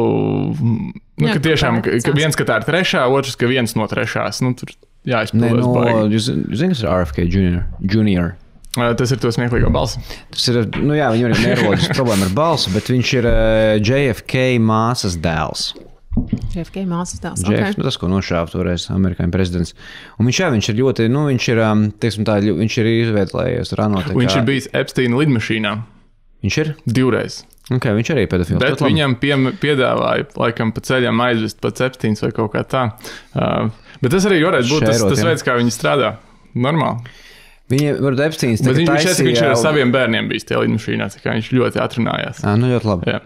Bet es redzēju kaut kādu interviju Foxā viņam, kur viņš stāstīja, ka viņam ir principā 30% atbalsts jau pašlaik. Bija tā, ka Trumpam un Baidenam bija viņa vairāk, un viņam ir kaut kāda 30, jau tā kā viņiem ir diezgan... Hillary Clintonai bija kaut 70% atbalsts. Es tieši gribēju teikt to, ka tas procentuālais atbalsts, man liekas, citreiz var pēkšņi mainīties, ka liekas tā kā kur tad viss palika, visi tie atbalstītāji? Labi, no Hillary jau zaudēja vēsturiski, vēsturiski tas bija šausmīgi, kā viņi zaudēja. Bet tu domā, ka tas varētu notikt, ka trešais šogad uzvar? Jā. Tāpēc, ja godīgi, es domāju, ka šogad Amerikā varētu sākties kaut kāds pilsoņu karš. Tas ir mans pareģojums īstenībā nākamajiem gadiem, ka drīzāk Amerika varētu sabrukt ātrāk kā Krievija, ņemot vērā, kā viņi ir sašķēli savā starpā. Lai gan viņiem nebūtu par ko tik sašķeltiem. Es tā nedomāju, jo man liekas, ka lai vai kā, bet kaut kā tā Amerika, viņai jau nekad nav bijis tāds perfektā idille un tā tālāk, un man liekas, ka viņi vienmēr kaut kādā veidā, apmēram teiciens gan jau sajies. Un man liekas, ar Ameriku tā arī ir, kaut kā viņiem sajiet beigās. Un man liekas, ka tas, ka pārējā jau pasaules daļa izņemot Ķīnu un Krieviju jau tomēr negrib, ka tā Amerika arī sabrūk. Tāpēc man liekas, ka viņi nesabruks, ja man būtu par to tas predictions. Par to trešo partiju, es nezinu. Ziņā, man liktos baigi interesanti. Man gribētos, lai viņi savā ziņā uzvar, jo man liktos savā veidā ļoti interesanti skatīties. Bet man arī kaut kā liekas, ja man būtu tagad jāliek savu galva ķīlā, tad laikam es tomēr teiktu, kad nē, visticamāk, iespējams pat republikāņi, jo bija republikāņi, tad demokrāti, tad viņiem apmēram liekas iet šitā tevis laiku par riņķi, tā kā tagad demokrāti visu salēt grīstē, vai tagad ņemsim republikāņus, tad republikāņi visu salēš grīstē un tā viņiem tur iet tas vicious cycle. Nē, es domāju, būs Trumps vai RFK. Okay. Ja vien visiem tiem, tagad ir tur viņiem 4 miljonu imigrantus mēnesī, laikam, laiž iekšā nelegālos vienkārši pār robežām. Un ir izskanējusi arī doma, ka varētu viņiem ļaut balsot. Ja būs, plus arī ir vēl tas gadījums. Ir vēl tie gadījumi. Kā uztaisīja. Pie mums to gudri sauc par, kāds bija hibrīdkarš, tad, kad sūta iekšā cilvēkus. No Baltkrievijas, piemēram. Viņiem tas būs tā kā pilnīgi legit, un tie cilvēki drīkstēs arī balsot. To demokrāti šādos ir izteikuši. Otra lieta ir, ka demokrāti dažos, kur tur Kolorādo pieņēma tiesu lēmumu, ka Trumpu var izņemt no lapiņas balsošanas. Bet tur arī, tagad vēl viens štats to pašu izteica, bet tad jau republikāņu štati sāks darīt to pašu, vai ne? Kas tas var sanāks. Bet ja gadījumā neiedos visiem šiem nelegāliem imigrantiem iespēju balsot, ja cilvēkiem liks iet uz vēlēšanu iecirkņiem ar kājām, nevis iesūtīt kaut kādu pa pastu, tad vinnēs RFK vai Trumps, manuprāt. Ja, man arī liekas, ka šogad paņems Trumps, jo Pagājušais sniegums no Mistera 100 gadiem, tā kā, vienkārši džeks par veci. Ja šobrīd būtu kaut kāds jauneklīgāks demokrāts, man liekas, būtu easy dabūt arī nākamo demokrātam. Bet tā kā bija ar Baidenu jau konkurējis, aizmirst, kā viņam bija vārds. Viņš bija relatīvi jauns, viņam bija cik kaut kādiem 40. Demokrāts? Jā, un es nespēju atcerēties, kāds bija viņa vārds. Bet tā problēma ir tajā, ka tiem jaunajiem viņiem nav aizmugurē tik lielu to sponsoru. Ja tas ir bijis iepriekš prezidents, visi tevi tik labi zina. Nākamajam tavam, piemēram, Trumpa mainīt pret kādu citu, skaidrs, ka ir diezgan muļķīgi no tādas ziņas, tādā ziņā, ka nebūs neviens tik skaļš vārds, kurš būs visiem apziņā tik dziļi ielīdis. Līdz ar to... Tas ir interesanti. Viņa pagājušā prezidentūra jau bija milzīga mārketinga kampaņa šīm vēlēšanām. Kā jūs domājat, 75 gadīgi cilvēki labi brauc ar mašīnu? Nē, un viņi arī labi neved valsti. Bet viņi joprojām brauc. Mēs uzskatām, ka viņiem nevajadzētu daudz braukt ar mašīnu, bet Amerika vada vai cilvēku, kuriem vajadzētu būt pensijā. Mēs tām ir tā kā pedāļiem ir on and off režīmi. Ja bremzē, tu bremzē, uzņem. Jā, man tas liekas, man tas vienmēr licies ļoti, ļoti nepareizi, ka, ja mums ir noteikts limits, tātad cik tev ir jābūt vecumam, lai tu vispār varētu kandidēt par prezidentu, būtu jābūt arī noteiktam limitam, cik ir maksimālais pieļaujamais vecums, kad tu vari kandidēt par prezidentu. Jo šobrīd ir tā, ka tev ir jābūt pietiekami vecam, bet, tu nevari būt sanāk par vecu, bet, vienlaicīgi īstenībā nē. Man brīžam liekas, ka īstenībā, 30 gadnieks varētu pieņemt labāku lēmumu tajā brīdī, jo viņš ir tik ļoti tech-averse tādēļ man arī... Ar briedumu nāk tāds brīnišķīga lieta, ka tu saproti daudzas lietas, kā viņas iedarbojas, ko tiešām varbūt tikai ar milzīgu pieredzi spēj izprast, bet kad tu nemāki salikt teikumu kopā, tad moška nevajag vadīt pasauli. Bet man īstenībā ir Regijai jautājums. Tu teici, ka 30 gadnieks var labāk pieņemt lēmumu. Citreiz nevienmēr. Bet, viņa jau labāk, tur tāds apdalīts Baidens. Ja tev būtu iespēja, ja tev būtu absolūta vara, tu esi Latvijas diktatore. Okay. Absolūta vara, bet Latvijā, jā. Absolūta vara Latvijā. Tas Ulmanis dubls 2. Kas ir 3 lietas, ko tu rītdien izdarītu? Šobrīd es jau teikšu vairāk tādas emocionālās lietas, kas nāk prātā. Tur jau, protams, ja man tiešām kāds iedod šādu varu, es lielāko prieku viņu paņemt. Yeah. Bet tad es reāli īstenībā izslēgtos no visas sabiedrības droši vien kādu mēnesi un īstenībā reāli gatavot tiešām tādu ļoti nopietnu plānu. Tev ir jādara tas rītdien. Bet tā tad, ja rītdien, tad droši vien tās tēmas varētu būt vairākas. Viena būtu skaidrs, ka mana mīļā dzīvnieku aizsardzības tēma, tur ir ieviest korekcijas. Otra tēma būtu uzņēmējdarbība, kur es ieviestu korekcijas tajā, ka tomēr prioritātei būtu jābūt uzņēmēji darbībai un jāatvieglo dažādas lietas arī tā skaitā no vidu. Ne jau tas nozīmē, ka tagad pēkšņi nav jāmaksā vairs nodokļi, nav nekādas atskaites jāiesniedz, bet tas, kā šobrīd mēs zinām ar tevi, grāmatvedība ir vienkārši, vids kopā ar grāmatvedību principā ir vienkārši atrakstīšanās, pilnīgi bezjēdzīga atrakstīšanās. Es gribētu to tātad uzņēmēji darbības pusē sakārtot. Es tad ļoti vispusēji, protams, stāstu. Viņi tā kā uzticās uzņēmējiem un mieriņš vai kas? Kad valsts uzticās uzņēmējiem? Nē, es saku, ir tāds vids, ir grāmatvedība, bet vienkārši ir daudzas lietas, kas ir pilnīgi bezjēdzīgas, kur tev ir jāatskaitās par tādiem sīkumiem, kā, piemēram, tu aizēji vakariņās un tev pēc tam nepietiek vienkārši to čeku, tev ir jāraksta akti, reprezentatīvie akti, un pēc tam pārbauda, vai tiešām tu biji tajās un tajās vakariņās. Ne, es saprotu, ka kāds varbūt norakst īstenībā dzimšanas dienas vakariņas, bet arī tagad ar visu to reprezentatīvo aktu tāpatās tu viņus norakstīsi. Tas ir tādi šausmīgi virspusēji. Es ļoti virspusēji šobrīd stāstu. Un numur 3 būtu par... Es nezinu vēl kā, bet es gribētu ieviest to drošības līmeni, kāda ir Dubajā, ar nedaudz tādu, varbūt skarbu to piesitienu, kas, kā, te var nedaudz runāt par to, vai nesanāktu, ka es nedaudz apdraudētu demokrātiju kā tādu. Tas ir diktators, tas jau viss. Jā, tas diktators. Jā, tad demokrātijas jau beidzās. Es gribētu to drošību kā Dubajā, kur pa lielam, tu tiešām, tu vari atstāt to bezmaz savu mašīnu vaļā, tu vari nebaidīties, ka tu esi Lambo atstājis vaļā, tu vari nebaidīties, ja es kā meitene, kad es biju Dubajā, es eju pa to naktī, man tiešām vispār nebija nevienā brīdī bail, tev neviens nesvilp no mašīnām, tev nenāk pretī sadzērušās kompānijas, tur ir, tā kā tāda uztaisīta tomēr šī te, es nezinu, kā viņi precīzi to ir panākuši, bet viņiem ir skarbāk noteikumi, tātad, ja tu tur ja tu esi kā turists un tu pārkāp likumu, tevi izraida, un tu vairs atpakaļ netiec šajā valstī. Nu, atkarībā, protams, no pārkāpuma līmeņa. Un es gribētu ieviest kaut ko šādu, ka pa lielam, ja tu veids kaut kādu pārkāpumu, tas sods ir tiešām, viņš ir stingrs, viņš ir kārtīgs. Stingrāki sodi vienkārši par visu. Jā, ka tiešām, ka mainās attiecīgi sabiedrība, ka viņi kļūst drošāka un attiecīgi. Un tas ietver savukārt vispār transformēt visu policiju.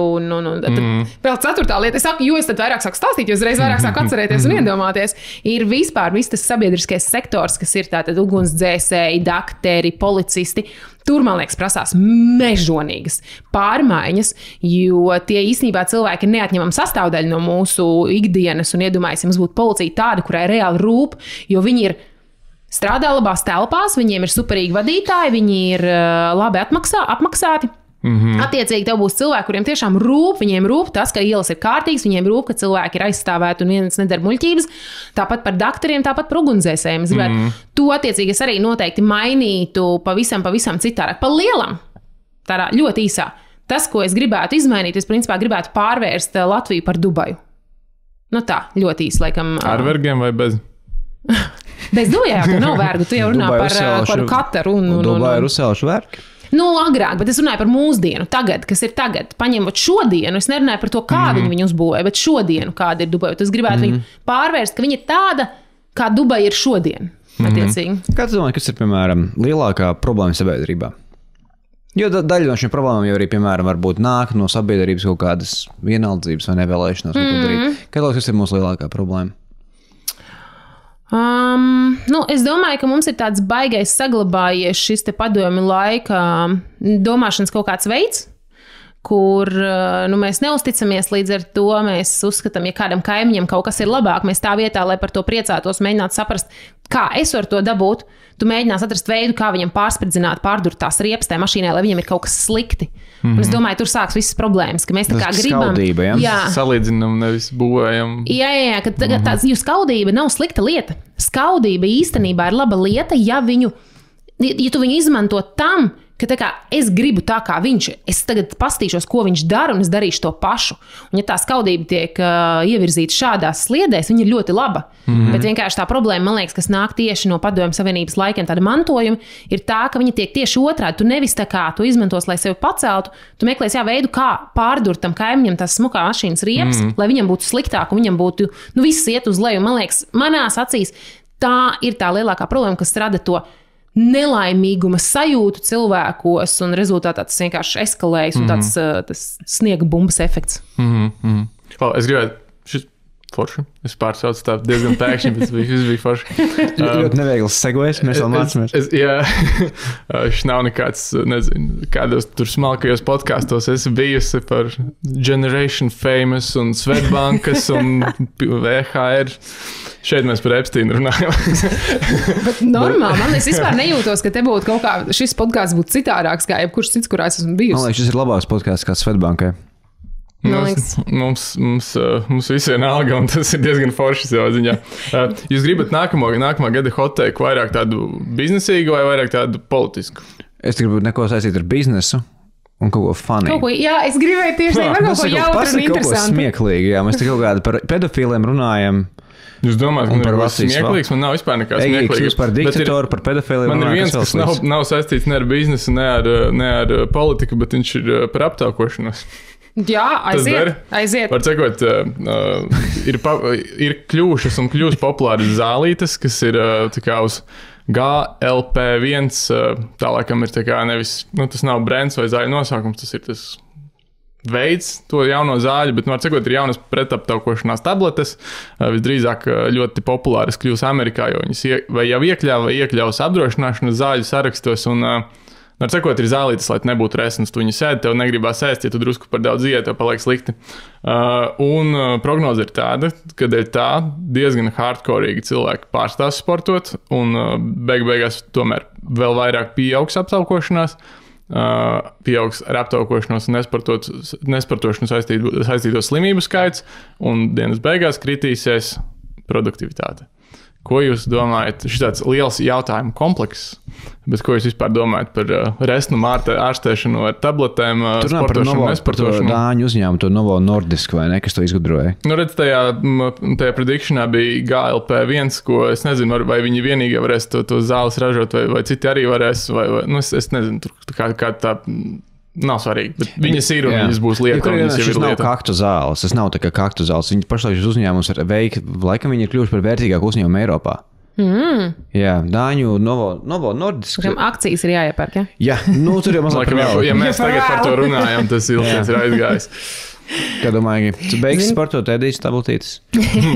Sūga saliņas dīvāni visu dienu un visu. Zini, kā ar tām tabletītēm, tas jau nav nekas jauns. Es nezinu, vai jūs zinājāt, ka burtiski, man liekas, ka vasarā, tad 23. gada bija nenormāls hypes par tām diabēta zālēm. Tas ir diabēta. Tas ir par to pašu turpinot. Nu redz, tas nav vairs nekas jauns. Tas ir izrādās tas pats. Un man liekas, būs vienmēr cilvēki, kas viņas lietos, jo arī agrāk visu kaut ko lietoja, ir visādas tie, kas ir par un ap fitnesu, viņiem ir tātad šīs tabletes, kas pātrina vielmaiņu. Un visu, ko viņas jau dara, tev principā vienkārši pātrina patiesībā vienkārši tavu sirdsdarbību, un tev viss cirkulē, un viss ir slikti. Tās tabletes, man liekas, ir bijušas pilnīgi vienmēr mūžīgi, un viņas arī būs. Tas, ka cilvēki vairāk aptaukosies, mazāk sportos, man liekas, šī ir prognoze, kur tā kā jebkurš var pateikt un nenošaus greizi. Man liekas, tas ir... Ar vai bez tām zālēm? Jā, tieši tā, jo man liekas, tas ir trends, uz ko tas iet. Bet man liekas, arī tie, kas sporto, viņi nepārstās sportot, jo man liekas, tie, kas tiešām sporto, viņi to dara vairāk, lai justos labi, nevis lai smuki izskatītos. Es domāju, gan cilvēki to dara, lai justos labi. Varbūt viņi tev vienkārši saka tā, lai izklausītos labi. Kad es spēlēju basketbolu, es jūtos labi. Tad, kad es skačājos, nav tā, ka es domāju, bļāvies, nav nekas labi vairāk, ko es gribētu. Tu sastresojies aizēji un atslābis pabeidz to visu, un tas ir forši. Nē, es piekrītu tai daļai, ka tie, kas sporto, turpinās sportot, jo viņi tātad to ir atraduši vainu kā veidu, kā uzturēt sevi, jo, piemēram, manuprāt, tas nav nekas slikts, cilvēks sporto, lai smuki izskatītos. Man liekas, tas vispār nav nekas slikts, tas ir superīgi, ka viņi ir atraduši veidu, ka, jo tu jau vari būt tievs nesportot, bet, nav tā, ka tavas formas ir pašas tādas saturīgākās. Un savukārt, ja tu sporto, jo man ir, piemēram, draudzenes, kuras ir ļoti, ļoti izteikti tievas, viņas sporto, un viņām citreiz arī, ir tas heits. Ja tu esi apaļīgs, tu dabūni heitu, ja tu esi ļoti tievs, tu arī dabūni heitu. Un viņi iet uz trenažieru zāli, viņi nenormāli cītīgi trenējās, un viņi dabūni heitu par to. Tu esi tieva, ko tu vēl gribi nomest svaru? Viņi tā, nē, es īstenībā gribu uzaudzēt masu, es gribu muskuļus, es gribu formas uzaudzēt reāli. Tāpēc, tie, kas, man liekas, ies, un, diemžēl ar tehnoloģijām, ar visu pārējo, cik ļoti tev jau, man liekas, mūsu jau. Es tagad kā vecs cilvēks, tā kā mēs augām, redz, mums nebija tehnoloģijas, mums bija jāiet ārā spēlēties, un tās spēles, kas bija? Ķerenes, augstāk par zemi, paslēpes, mums visur bija jau fiziski. Atdot čigāram telefonu. Kur tad tu uzaugi? Kur zemnieks? Nē, Rīgas centri. Pie Marijas ielas, pie cirka ņēma nos telefons vienmēr. Redz, mums Purčikā tāda problēma nebija. Jā, tas vērtrās. Nē, līdz ar to, tāpēc man liekas, ka šī prognoze ir ļoti pareiza, ka cilvēki, vairāk aptaukosies un mazāk sportos tā kopumā kopējā sabiedrība. Tā ir slinkāk, sēž vairāk. Jā. Bet es piemēram, tas ir skaidrs, tu būtībā upurē savu īstenībā dzīves ilgumu, lai šodien kompensētu savu slinkumu. Un vēlmi paēst bišķiņu vairāk. Jo tieši tā, kaut ko tu upurē, vai ne? Lai tu sadedzinātu kalorijas, tev jāpātrina vielmaiņu. Tas ir vienīgais veids, kā tu vari sēdēt kaloriju, tā kā pārslogos ar kalorijām un dedzināt viņas. Šīm zālēm jau tā doma bija tāda, ka tev paliek slikti, ja tu drusku pa daudz ied arī. Viņas čalis par to stāstīja, bet viņš arī sportoja reizē. Viņam mērķis bija tikai savest sevi kārtībā nomest. Viņš ļoti daudz sportoja, viņš tur pat ko uz testosteronu spricēja un ko tik vēl nē. Tā kā baigu ārstu uzraudzību.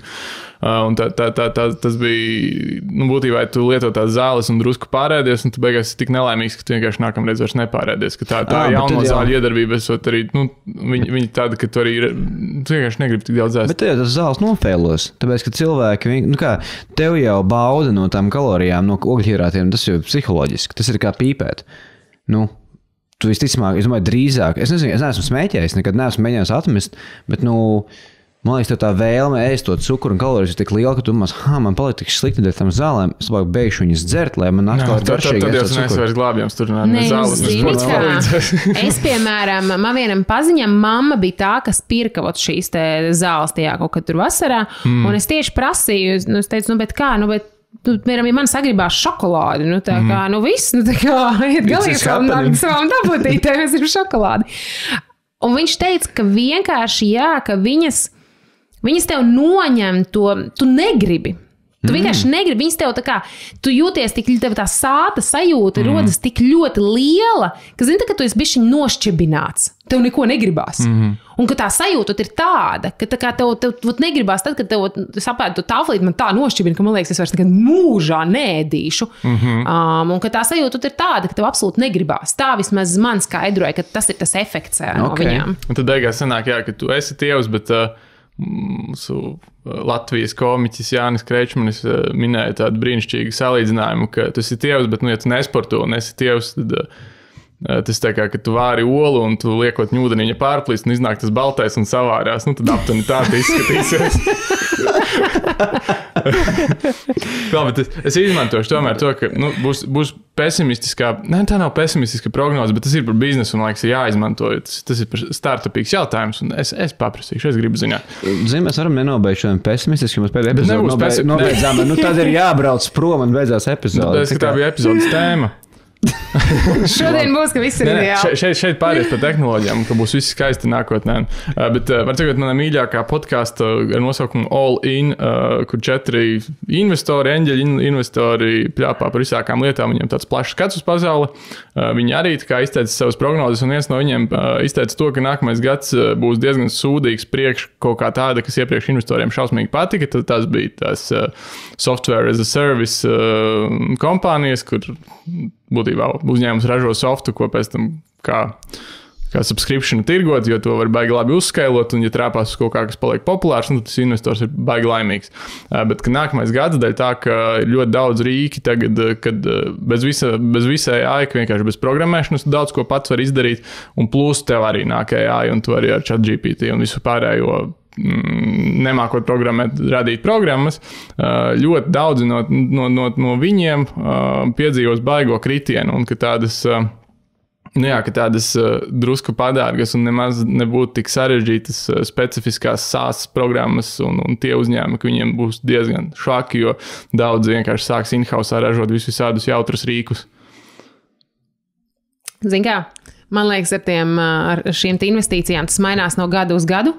Principā tāds hot potato princips. Vienkārši tagad AI pārņem šo visu, un šobrīd investori burtiski met pakaļ AI to naudu pa labi, pa kreisi. Tu tikai pasaki, ka tev tagad šis ir mākslīgais intelekts, kurš šo izgudroja, un viss. Un tāpēc man tas neliekas nekas īpaši tieši, ka tas ir par software as a service. Vienkārši tas ir tā kā, tas ir tā kā sezonas mainās. Katru brīdi kaut kas cits mainās. Līdz ar to, tāpēc man liekas, ka tas nav. Piemēram, es to piemēram, izlasot, dzirdot, nejūtu uzreiz tā, bet jūs jau paši iekšā arī bez programmēšanas esat visādākas nieciņas tur taisījuši un ņēmušies, vai ne? Mēs esam, bet es vairāk mazliet par to pašu tēmu, vai es arī esmu dzirdējis, ka tagad investori, protams, AI ir all the hype, bet no tas, ko es redzu, ir, ka kamēr vien tu uztais pašlaik, tad uztais kaut ko interesantu, kam ir kaut kāda konkurence, kamēr vien kaut ko interesantu uztais, joprojām ir riska kapitāls un pieejams ļoti daudz.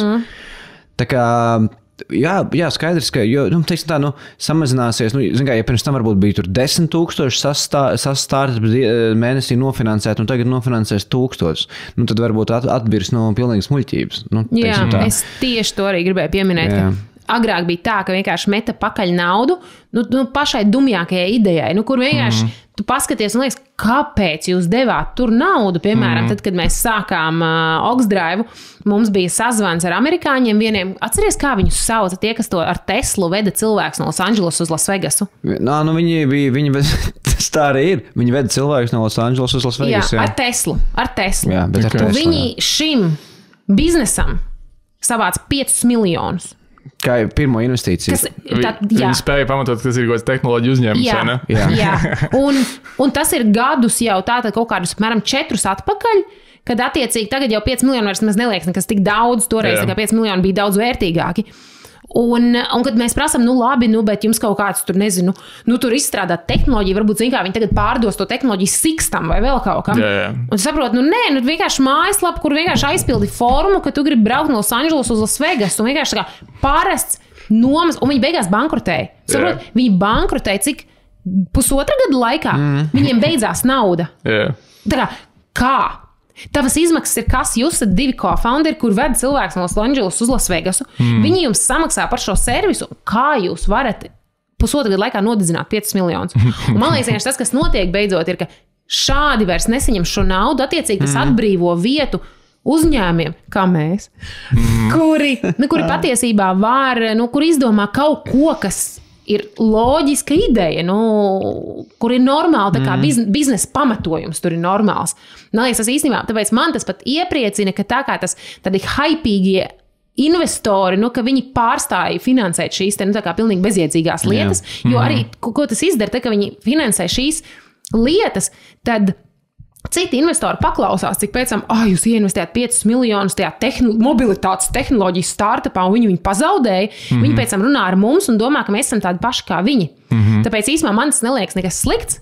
Bet jā, tas, ka tie trendi un viņi mainās, un šobrīd ir AI, ir ilgtspējība, sustainability vēl joprojām ir liels topiks, vienkārši mēs viņu būtu neizjūtam šeit, bet kad mēs parunājam Viņš atkal ir atgriezies pat īstenībā. Jā, un vēl, arī klausoties dažādus startupus, saprot arī atkal biotehnoloģija, kas ir tieši vairāk uz anti-aging un vispār tādu ilgdzīvošanu. Ir atkal arī ļoti atgriezies. Tas arī ir atgriezies topiks, kur tagad īpaši tieši Sicīlija ielajā ir īpaši aktualizējušies tagad dažādi biotehnoloģiju uzņēmumi, kur apmēram tu vari atnākt, tevi viscaur noskenē, tev paņem visus iespējamos blood testus, uztais visus iespējamos DNA testus, tev uztais tādu kā tavu avataru ar visām lietām, un tu bez maz vienkārši saņem monitoringu, ka pēc 3 gadiem, pēc taviem visiem aprisēm un visa, pēc 3 gadiem iespējams, tev var būt šāda un šāda slimība sākt parādīties. Tev līdz ar to pēc 2,5 gadiem jāatnāk, jāuztais šādi testi. Jā. Es teiktu vienkārši, tas ar to nevis samazināsies masveidā investīcijas SaaS startupos, bet masveidā palielināsies investīcijas sliktos AI startupos. Šobrīd noteikti. No SaaS visi novērsās, no kripto visi novērsās. Tu atnāksi vienkārši pie investora un teiksi, man vajag 5 miljonus manam SaaS startupam, viņš tad teiks, wow, fuj, SaaS, un viņš teiks, man ir miljons apgrozījums gadā, viņš teiks, forši, here's my money. That's simple. Vienkārši, ja tev ir labs, nevienu jau, zin kā, SaaS, nesās, dienas beigās, vai kādam vajag tev produktu, un kāds par to maksā. Ja kāds par to maksā, viņi neinteresē, vai tas ir SaaS vai vēl kaut kas.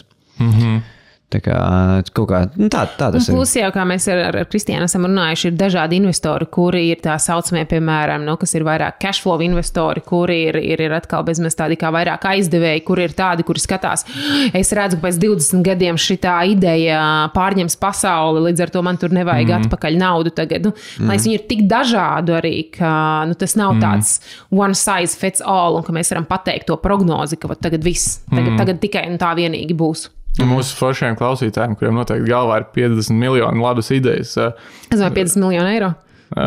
Jūs jau gribētu, jā. Bet,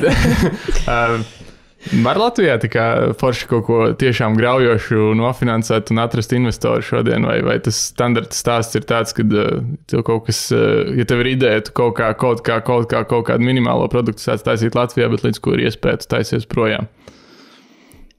Tā taisīšanās projām. Tas ir, mēs tagad nobeidzam pozitīvi. Nobeidzam pozitīvi, labi. Man dažreiz nepatīk, protams, tas cilvēks saka, jā, Latvijā viss ir sūds un te nav ko darīt, un es dabūšu savu pirmo investīciju raundiņu un pēc tam notīšos projām kaut kur.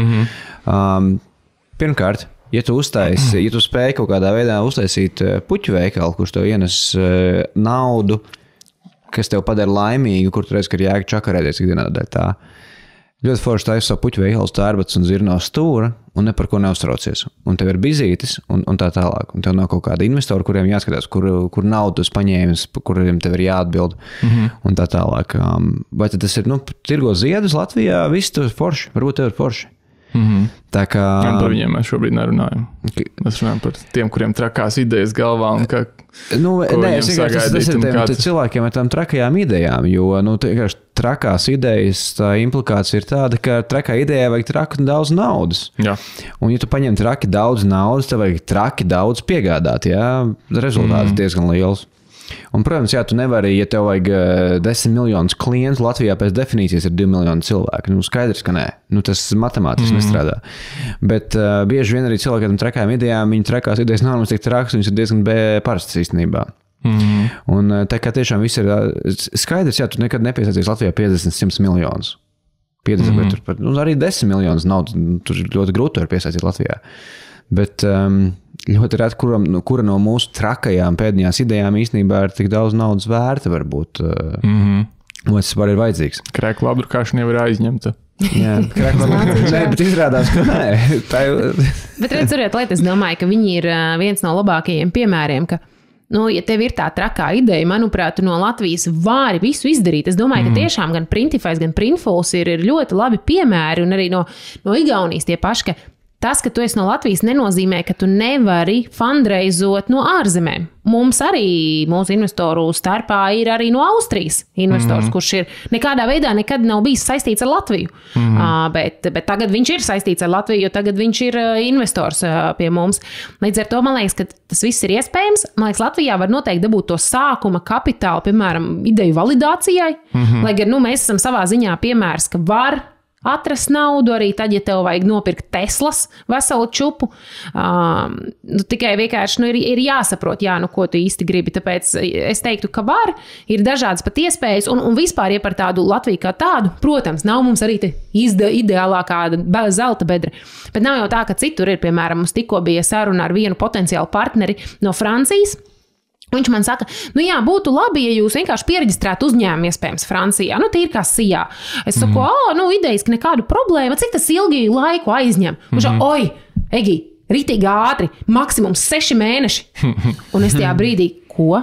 Es saku, Latvijā maksimums nedēļa, un tas viņam likās pilnīgs kosmos, kā tas ir atvērt uzņēmumu nedēļas laikā.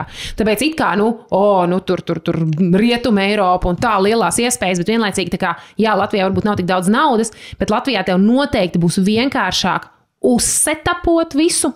Un tagad tu esi visu uzsetapojis, un tev ir kaut kas, ko parādīt, ka rekur, es kaut ko jau daru, tad, man liekas, tev būs arī vieglāk. Ir tik daudz dažādu akceleratoru programmu, pat pa visu Rietumu Eiropu, kur tur aizbraukt uz turieni, akceleratorā piesaistīt naudu, bet tev jau var būt viss saucamais headquarters tepatās Latvijā, kā ir īstenībā daudziem startupiem, ko mēs pazīstam. Viņiem reāli viss galvenais komanda atrodas Rīgā, viss viņiem notiek no Rīgas, bet reāli naudu viņi ir vienkārši piesaistījuši ārzemēs, un klienti viņiem ir ārzemēs un tā tālāk. Un viņi... Labākais, kas var būt latviešu ekonomikai. Bet tas tā kā, es domāju, tas jautājums, vai tad Latvijā neko nevar izdarīt, tas ļoti tāds, novecojis jau ir. Jā. Tā kā skaidrs, ja tev tas teiciens lohiem lohu problēmas. Varbūt. Bet vienkārši tieši tā, ja tev finansējumu tu var piesaistīt no ārzemēm, tev nav tur maģiski jāērējas pāri okeānam, lai piesaistītu finansējumu, tad dārgumu kāsti atpakaļ. Tas jau ir tāds, vienkārši tas jautājums, doesn't make sense, vai nevar, tu vari, vai Latvijā var piesaistīt naudu.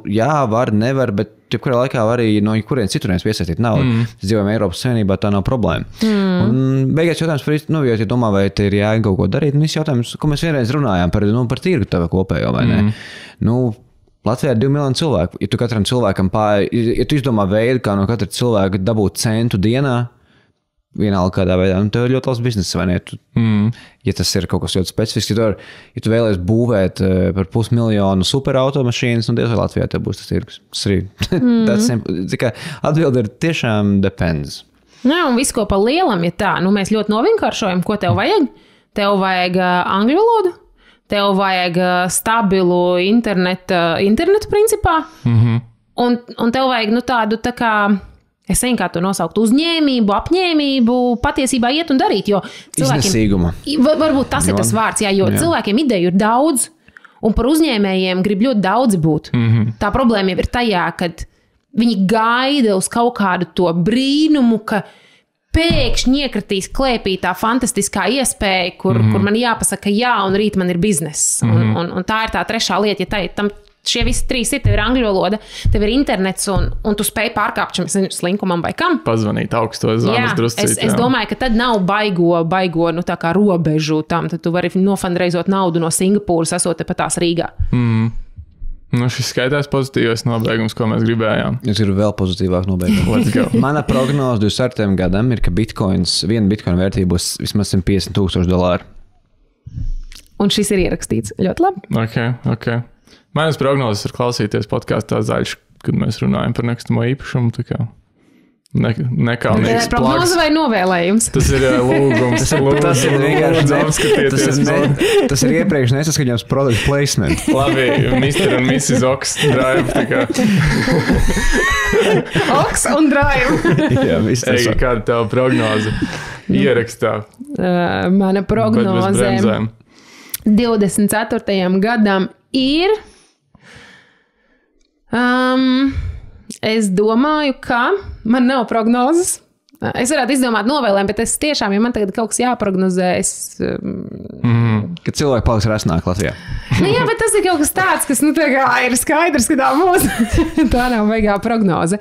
Tāpēc es... Kas ir tas kaut kas tāds, par ko tu esi pārliecināts, ka tas šogad notiks? Vispār tā kā Latvijā, pasaulē? Pasaulē. Jā, tas nav nekas tāds baigi pozitīvs. Esmu pārliecināts, ka šogad būs kaut kāda jaunuma par to, ka mums pateiks, ka citplanētieši eksistē. Tas ir bold. Jā. Šogad, varbūt nākamais, es domāju, ka šogad tas kaut kas interesants Amerikā notiek. Tas neiekļauj to, ka viena tauta nogalina citu, un tas ir diezgan jauki. Pozitīva un jauka prognoze. Zini kā, ja man laikam būtu jāprognozē, lai tomēr tas ir puslīdz kaut kas arī pozitīvs, tad man liekas, ka 24. gads varētu būt tāds nedaudz izrāviena gads tajā tieši klimatneutralitātē, bet no tāda viedokļa, ka visu laiku iet uz to, ka kā samazināt tos atkritumus, jo ir problēmas, kas tiešām ir liels problēmas. Tad es prognozēju, ka 24. gadā tiks atrasts vismaz pirmais risinājums šīm lielajām problēmām, kā atkritumi. Tas būtu skaisti. Tad varbūt apkopojot uz beigām. Šajā jaukajā 24. gadā, kas ir puķi gads, bitkoins būs $150,000, kamēr pie mums ieradīsies citplanētieši. Atkritumi beidzot tiks apsaimniekoti. Un citplanētieši vienkārši aizdīs tās atkritumus prom. Jā, kamēr visi klausīsies Kiwi Real Estate podcastu. Jā. Skaisti. Jā, brīnišķīgi. Brīnišķīgs apkopojums. Man liekas, ar viesi bija ļoti forši, vai ne? Jā, paldies tev, Regija. Paldies jums. Paldies, ka bija patika. Es ceru, ka tu nenervozēji ļoti nākot pie mums. Mēs noteikti ļoti nervozējām. Es biju riktīgi uztraucies. Pirms tam sēdējām, mēs redzējām, ka man kāja kratās. Bet man tiešām patika. Tiešām patika. Man liekas, es pat nepamanīju, kā laiks, ka tajā brīdī es sapratu, ka tu tā kā, ej jau uz to nobeigumu, tad man pat likās, mēs jau visi jau, es tā skatos. Tas ir tā kā, kad cilvēkiem prasa, ka pasākums beidzās, tad prasa, vai tā kā kafiju negrib, tā kā sāk lampas slēgties ārā. Tie ir Ķīnas akumuļatori. Ideja startupam. Baterijas, kas nav Ķīnas baterijas. Viss. Latvijā ražotas baterijas. Pēc stop? Vēl nē, bet tūlīt. Tu gribēji kaut ko ruptīt? Uzreiz. Jā, uzreiz. Nē, es tikai domāju. Kāds ir atlaižu kods? Kāds ir? Welcome. Vai ne? Kā ir? Kā var? Jebkuram cilvēkam Latvijā, ja jūs vēl neesat izmantojuši Oxdrive, jums ir iespēja braukt pirmās 3 stundas ar Tesla bez maksas. Ar kodu. To, kas norādīts mājaslapā www.oxdrive.lv. Tas bija Oxfirst, bet man liekas, ka viņš vairs nav. Viņš ir. Viņš vēl ir. Mēs to caur citu izņēmām. Okay. Tad ir OXFIRST ar lielajiem burtiem. Oxfirst. Jā. Nu re, paldies, ka noklausījāties free stuff beigās, kas varbūt labāks. Paldies, Egi, kā atnāci. Paldies.